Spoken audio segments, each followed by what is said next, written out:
عمران خان نے IMF دفتر کے باہر احتجاج کو درست قرار دے دیا۔ جیل میں صحافیوں سے گفتگو میں بولے، بیرون ملک IMF کے دفتر کے باہر احتجاج میں فوج مخالف نعرے بازی کا علم نہیں، 3 کروڑ ووٹ ہماری جماعت کو ملے اور 3 کروڑ ووٹ 17 جماعتوں کو ملے، انتخابات کا آڈٹ کرایا جائے۔ وزیر اعظم اور وزیر اعلیٰ KPK کی ملاقات پر انہوں نے کہا کہ علی امین گنڈا پور کو شہباز شریف کے ساتھ تصاویر نہیں بنوانی چاہیے تھیں۔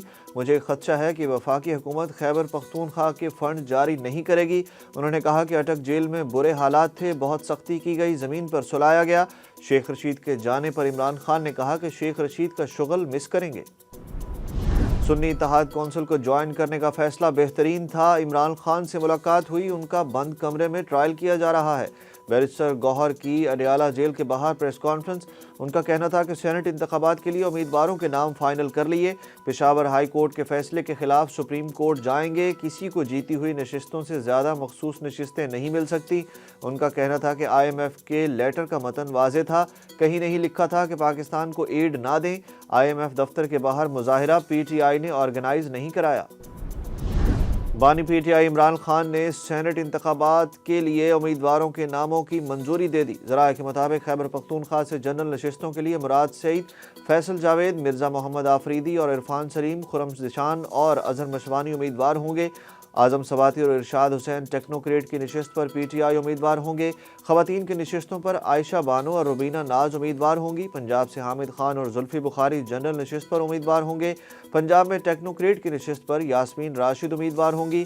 پنجاب سے خواتین کی نشست پر صنم جاوید امیدوار ہوں گی۔ سینٹ الیکشن کے لیے کاغذات نامزدگی جمع کرانے کا آخری روز، وزیر خزانہ محمد اورنگزیب، وزیر داخلہ محسن نقوی اور سابق وزیر اعظم انوار الحق کاکڑ نے کاغذات نامزدگی جمع کرا دیے۔ الیکشن کمیشن نے PTI کے امیدوار صنم جاوید کے سینٹ کے کاغذات پر دستخط کی درخواست مسترد کر دی۔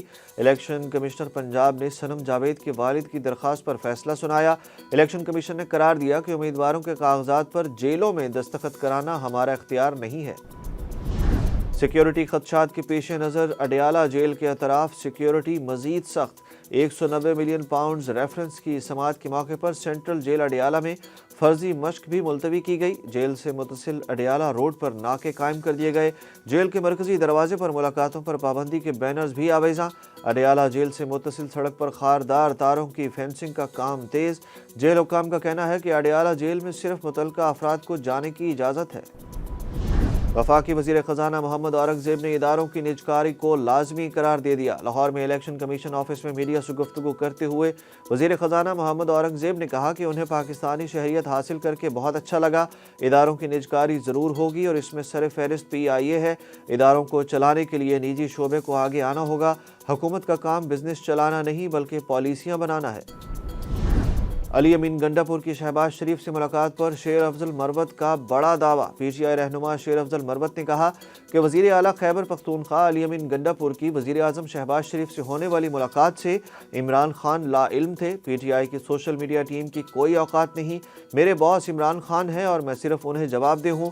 نجی TV کے پروگرام میں گفتگو کرتے ہوئے شیر افضل مروت نے کہا کہ علی امین گنڈا پور کا وزیر اعظم شہباز شریف سے ملاقات کا فیصلہ اپنا تھا اور عمران خان کو بعد میں اس ملاقات سے آگاہ کیا گیا۔ انہوں نے انکشاف کیا کہ پرویز خٹک نے کہا تھا کہ عمران خان سے میری ملاقات کرا دو تو میں PTI اور اسٹیبلشمنٹ کے درمیان ڈیل کرا دوں گا، لیکن ہم نے پرویز خٹک کی یہ آفر مسترد کر دی۔ عمران خان چاند پر حکومت بنائے تو بہتر ہے، علی امین گنڈا پور بطور وزیر اعلیٰ KPK مدت پوری نہیں کر سکیں گے، رمضان کے بعد ان کے لیے پریشانیاں ہیں۔ سابق وفاقی وزیر فیصل واڈا نے بڑا دعویٰ کر دیا۔ کراچی میں میڈیا سے گفتگو کرتے ہوئے فیصل واڈا کا کہنا تھا کہ 9 مئی کے واقعات کے حوالے سے آئینی ترمیم یا آرمی ایکٹ میں جس چیز کی ضرورت ہے وہ ہونی چاہیے اور وہ ہوگی۔ 9 مئی کے واقعات میں ملوث کسی بھی شخص کو رعایت نہیں ملے گی۔ عمران خان کے لیے اب بھی مشورہ ہے کہ مولا جٹ کی سیاست چھوڑیں اور کوئی جمہوری راستہ نکالیں۔ ان کا کہنا تھا کہ میں نہیں کہہ سکتا، اس بار خرید و فروخت نہیں ہوگی۔ IMF کا ڈو مور کا مطالبہ منظور، حکومت بجلی مزید مہنگی کرنے پر رضامند ہو گئی۔ ذرائع کے مطابق اسلام آباد میں ہونے والے مذاکرات میں حکومت نے IMF کو بجلی ٹیرف میں بروقت اضافے کی یقین دہانی کرا دی۔ بجلی کی قیمتوں میں 1 جولائی سے مزید اضافے کا امکان، قیمتوں میں ماہانہ، سہ ماہی اور سالانہ ایڈجسٹمنٹ ہوگی۔ PSL 9 کے فائنل کا ٹکٹ کٹوانے کے لیے پشاور زلمی اور اسلام آباد یونائیٹڈ میں آج زور کا جوڑ پڑے گا۔ پشاور زلمی اور اسلام آباد یونائیٹڈ سے جیتنے والی ٹیم فائنل میں ملتان سلطانز کے خلاف میدان میں اترے گی، جبکہ ہارنے والی ٹیم کو ایونٹ سے باہر ہونے کے ساتھ واپسی کا ٹکٹ کٹانا ہوگا۔ دوسری جانب گزشتہ روز کوئٹہ گلیڈیٹرز کا ایونٹ میں سفر ختم ہو گیا۔